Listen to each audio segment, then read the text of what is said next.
Ya sahabat, jumpa lagi di kanal Perspektif dengan Andre Vincent Wenas.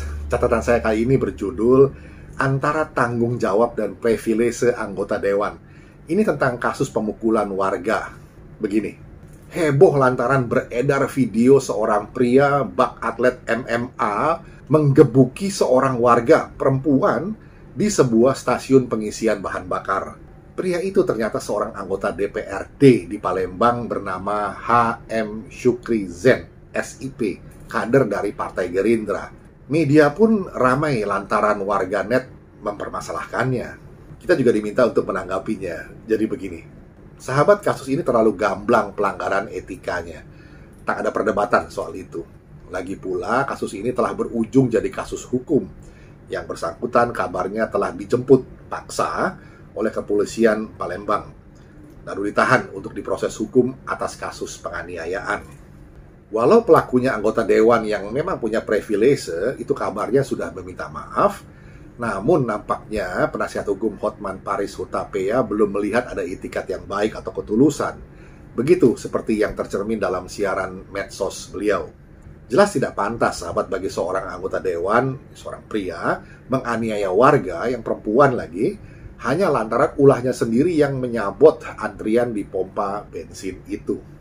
Perilaku seperti ini sangat memalukan jelas, sekaligus mencerminkan sikap arogan, norak, kampungan, dan pengecut. Ini era teknologi. Kejadian itu terekam ponsel warga dan jadi viral kemana-mana. Pengadilan versi warganet di media sosial sudah berjalan tanpa perlu ketuk palu, hanya perlu ketuk tombol. Sehingga akhirnya banyak juga warganet yang bertanya-tanya tentang bagaimana sikap parpolnya sendiri. Ini pertanyaan dari warganet, jadi perlu kita respon.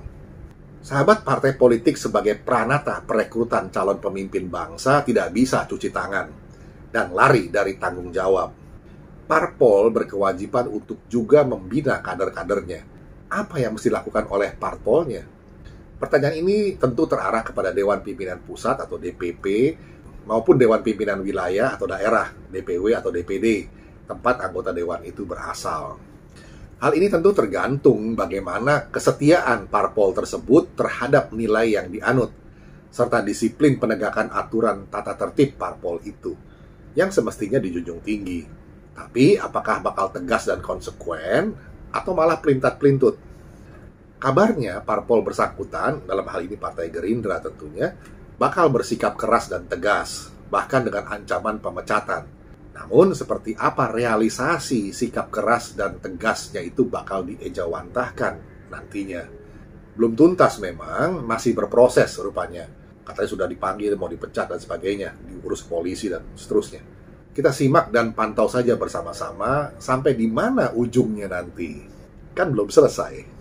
Nah, sementara menunggu, kita teringat pesan dari seorang petinggi, waktu itu Partai PSI, ya, Partai Solidaritas Indonesia, saat memecat anggota partainya yang juga anggota dewan di DPRD DKI Jakarta waktu itu, lantaran tindakan indisipliner anggotanya sendiri. Begini ujarnya dari petinggi PSI itu, menjadi anggota DPRD adalah tanggung jawab, bukan privilege yang tidak dapat dievaluasi. Itu kata Ketua DPP PSI Isyana Bagus Oka waktu itu. Dan kita tahu bersama bahwa anggota PSI itu akhirnya dipecat. Demikian catatan yang merespon peristiwa terjadinya pemukulan warga perempuan oleh seorang anggota DPRD Palembang. Kiranya bisa menjadi perspektif, sahabat. Kita jumpa lagi di session berikutnya. Terima kasih.